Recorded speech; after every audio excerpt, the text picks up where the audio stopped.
It's glad.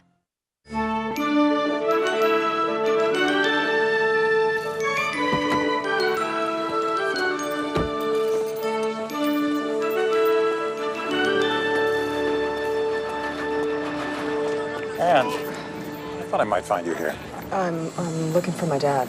Well, when you see him, give him my best. Sure. And if you're thinking of taking the helm of Free Spirit, I'd strongly advise against it. Just see your dad and go back to Newport. You don't have any right to tell me what to do. And let's not argue. We were lovers. We were friends. Friends? You didn't even tell me that you were married until you found out I was pregnant. Then you wanted to set me up in Boston where you could come visit when you felt like it. You disgusted me then, and you still do. Anne, just stay out of the race. Why, Kyle? What else are you going to do to me? You have maligned me.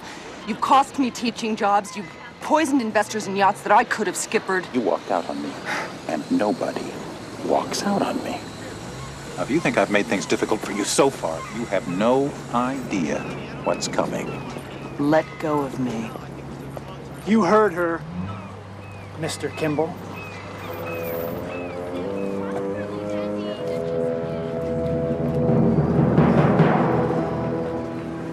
Okay? Yes. Thanks, Bill. And I just made up my mind about something.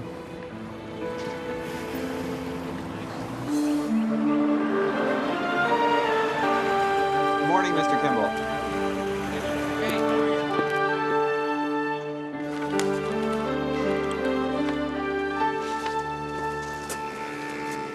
What is this trimaran all about? I thought you were here to help my husband on the design of the Buccaneer. Oh, no.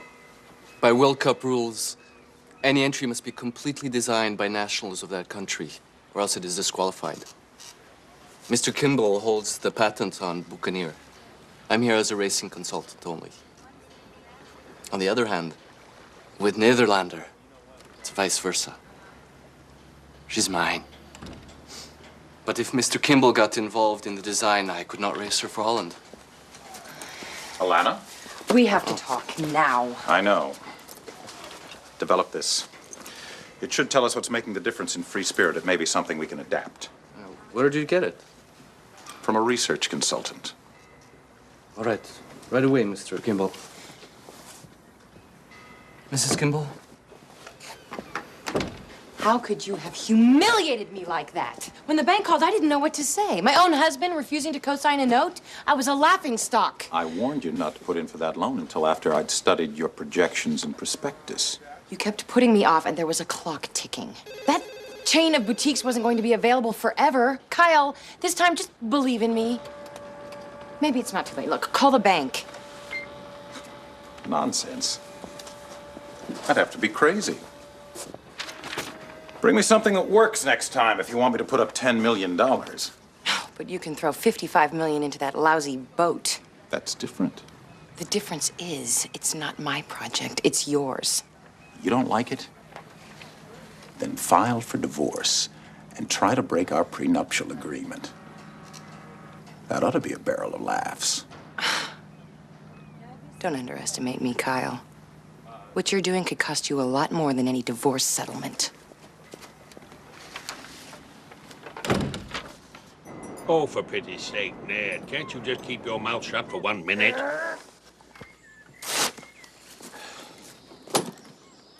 About time.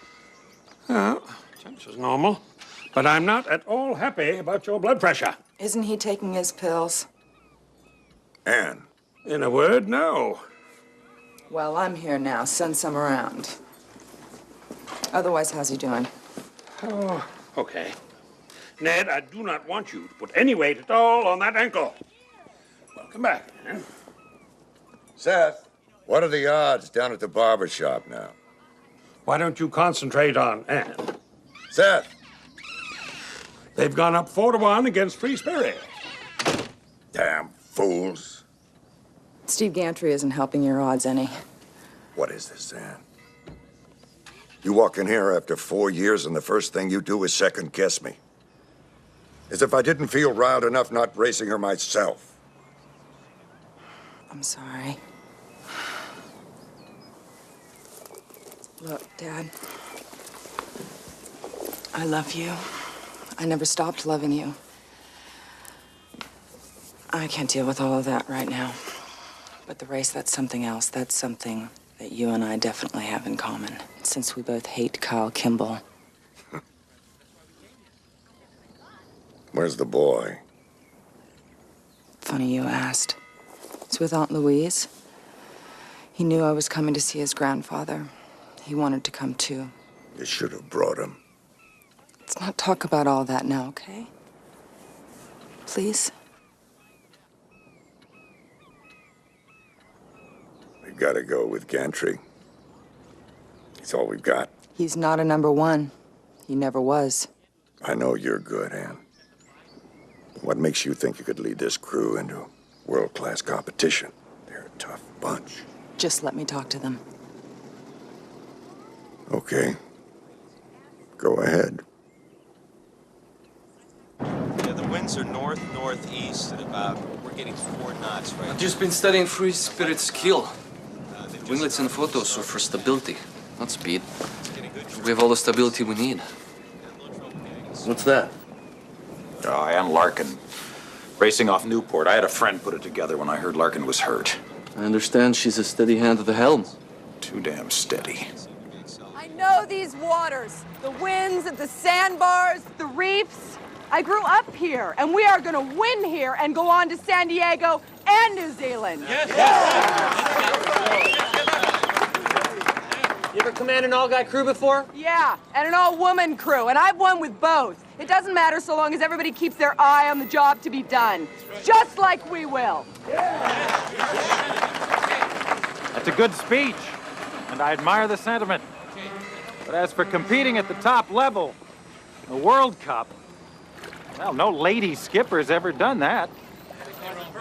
All right, men, meeting's over. Practice run is in an hour. You can check me out on the water, where it counts. All right, you heard her.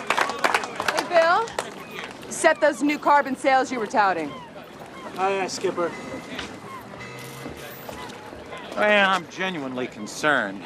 What's between us isn't just about racing, it's about Tommy. It's about our son. Our son? You have totally ignored Tommy's existence. Well, you may think so, but I haven't. I know how often you leave him to go racing. When I'm gone, he's with my aunt. They're crazy about each other. He needs a loving home. The kind of home my wife and I can provide. And we have no children of our own, and she would like to raise my son. Kyle, what's this about? I'm going to court, for Tommy's sake. I've filed a writ. I want custody. No. Security! If you want Tommy, you get out of this race, you go home, and you repair your lifestyle. Or you're gonna lose him. He's bluffing. He doesn't bluff. And I watched you with that crew. It'll work. You're gonna beat Kimball on Saturday. And you'll beat him in court, too, if that's what you have to do. Because you're my girl. And you're a winner. You, the jury, have the power